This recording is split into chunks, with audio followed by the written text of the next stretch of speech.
Police और नक्सलियों के बीच एक बड़ी मुठभेड़ हुई है और उसमें 10 जवानों की शहादत हुई है।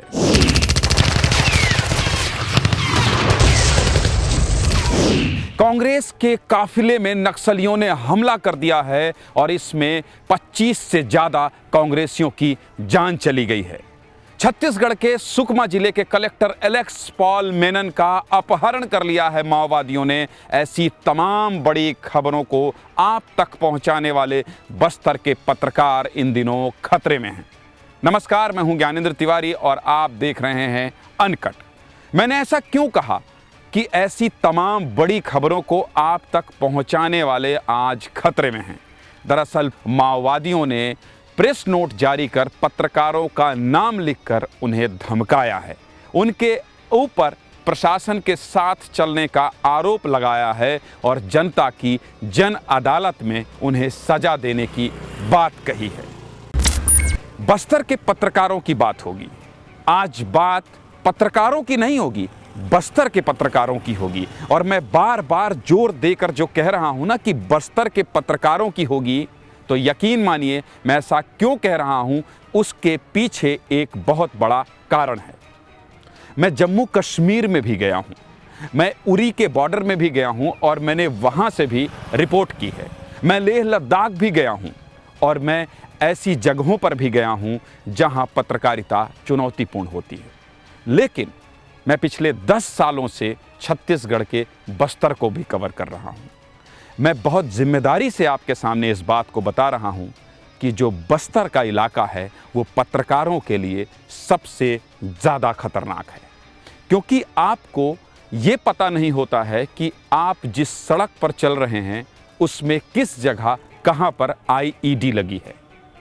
और ऐसी एक नहीं, ऐसी 2-3 घटना हो चुकी है जब पत्रकारों को नक्सलियों ने जानबूझकर नहीं, धोखे से मार दिया है। मतलब आप समझ रहे हैं कि बस्तर के सुकमा हो, दंतेवाड़ा हो, बीजापुर हो, नारायणपुर हो, बस्तर हो, कहीं भी उन पत्रकारों को हमेशा खतरा रहता है। जब किसी रिपोर्ट को कोई करके आता है, जंगल से आता है, खतरनाक इलाके से आता है और कहता है कि मैं बाल बाल बच गया, तो आपको लगता है कि अरे ये तो बहुत जोखिम भरे इलाके से आ रहा है। लेकिन भरोसा कीजिए, बस्तर का पत्रकार बाल बाल बार बार बचता है। जब कोई भी बड़ी खबर आती है, बड़े ब्लास्ट की खबर आती है, तो जो रायपुर में, दिल्ली में पत्रकार होते हैं वो सबसे पहले बस्तर के पत्रकारों को फ़ोन लगाते हैं।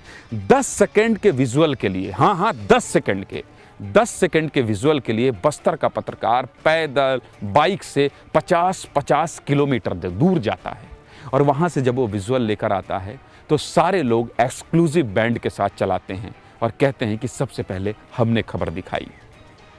मैं इस दर्द को इसलिए आप लोगों के सामने बता रहा हूं क्योंकि जब नक्सलियों की धमकी पत्रकारों को मिली तो उन्हें इस बात का बहुत दुख हुआ कि हम दिल्ली में नहीं हैं। अगर हम दिल्ली में होते, अगर हम छत्तीसगढ़ की राजधानी रायपुर में होते तो हमारी चर्चा होती, लोग हमारे बारे में लिखते।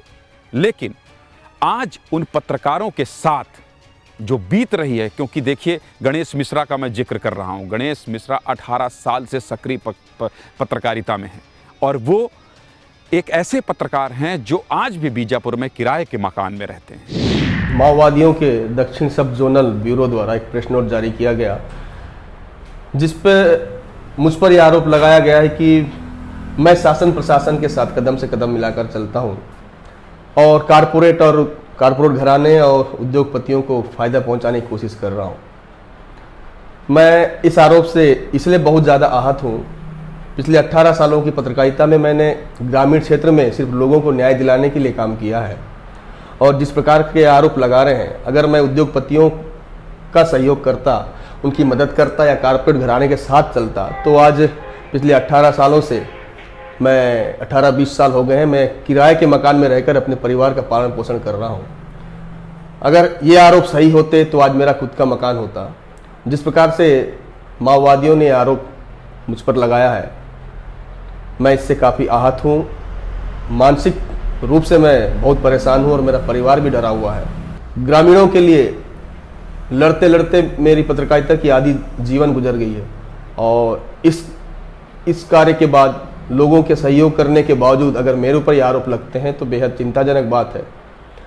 मेरे इतने ईमानदारी पूर्वक पत्रकारिता कर लोगों के लिए काम करने के बावजूद मेरे ऊपर अगर ये आरोप लगा है तो निश्चित तौर पर बस्तर में पत्रकारिता अब सुरक्षित नहीं है। पगडंडियों से होकर, पतले पतले रास्तों से होकर, आईईडी लगे रास्तों से होकर, रात दिन नदियों को पार करते हुए, वही नहीं, तमाम पत्रकार साथी जो कि बस्तर के अंदरूनी इलाकों से रिपोर्ट्स आप तक पहुंचाते हैं, वो अंदर जाकर अपनी जान को जोखिम में डालकर खबर लेकर आते हैं। खबर ही लेकर नहीं आते हैं, प्रशासन और नक्सलियों के बीच कई बार पुल का काम भी करते हैं। जब सरकारें फंस जाती हैं तब बस्तर के यही पत्रकार सरकार को याद आते हैं और कई बार ये मध्यस्थता करके सरकार को एक बहुत बड़े खतरे से बाहर निकाल कर लाते हैं। दंतेवाड़ा के पत्रकार हैं बप्पी राय। उन्होंने 5 जवानों को नक्सलियों के पास से बचा कर लाया था। राजा राठौर हैं सुकमा के दोरनापाल के।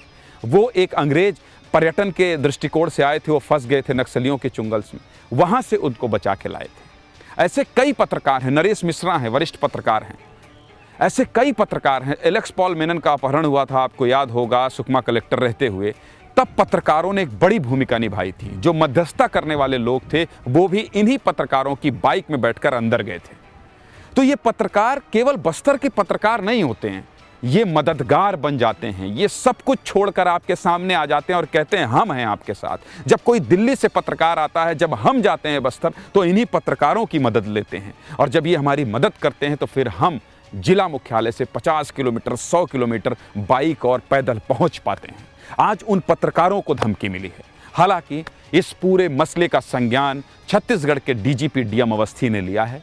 डीएम अवस्थी ने बात की है बस्तर के आईजीपी सुंदरराज से और कहा है कि पत्रकारों की सुरक्षा को आप सुनिश्चित कीजिए और इस पूरे मामले को बहुत ध्यान से, बहुत जिम्मेदारी से देखिए ताकि बस्तर का पत्रकार आगे से ना डरे, बस्तर के पत्रकार की जान को कोई जोखिम ना हो। हालांकि मैं आपको बता दूं, इस धमकी के बाद भी जो बीजापुर में प्रेस क्लब में मीटिंग हुई है, सारे पत्रकारों के हौसले बुलंद हैं और माओवादियों के इस प्रेस नोट के खिलाफ सभी लोग एकजुट कर इसकी खिलाफत करने की योजना बना चुके हैं। डीएम अवस्थी डीजीपी छत्तीसगढ़ ने इसका संज्ञान लिया है, लेकिन सरकार को इस पूरे मामले पर बहुत ठोस कदम उठाने की जरूरत है, क्योंकि बस्तर के पत्रकार, मैं बार बार कह रहा हूं कि आम पत्रकारों से बेहद अलग हैं। मैं बार बार कह रहा हूं कि बाल बाल बचकर आने वाली घटना इनके साथ बार बार होती है। पगडंडी रास्ते से आदिवासियों के बीच पहुंचकर उन्हीं का खाना खाकर उनके साथ बिना बिजली पानी के रात बिताने के बाद एक 10 मिनट की स्टोरी 5-5 दिन जंगल में रहने के बाद ये लेकर आते हैं और तब वो ऑन एयर होता है और लोग देख पाते हैं बस्तर की सच्चाई, लोग देख पाते हैं छत्तीसगढ़ के लाल आतंक के गढ़ कहे जाने वाले सुकमा, दंतेवाड़ा, बीजापुर, नारायणपुर, जगदलपुर की सच्चाई। इन पत्रकारों का मनोबल ना टूटे, इन पत्रकारों के साथ सरकार खड़ी हो, इसलिए आज मुझे ये कहना पड़ा कि बस्तर का पत्रकार आम पत्रकारों से या फिर राजधानी दिल्ली में बैठे पत्रकारों से या फिर छत्तीसगढ़ की राजधानी रायपुर में बैठे पत्रकारों से बेहद खास है, क्योंकि वो हर दिन अपनी जान को जोखिम में डालकर हमारे और आपके बीच खबर लेकर आता है और वही खबर बाद में राष्ट्रीय और अंतर्राष्ट्रीय बनती है।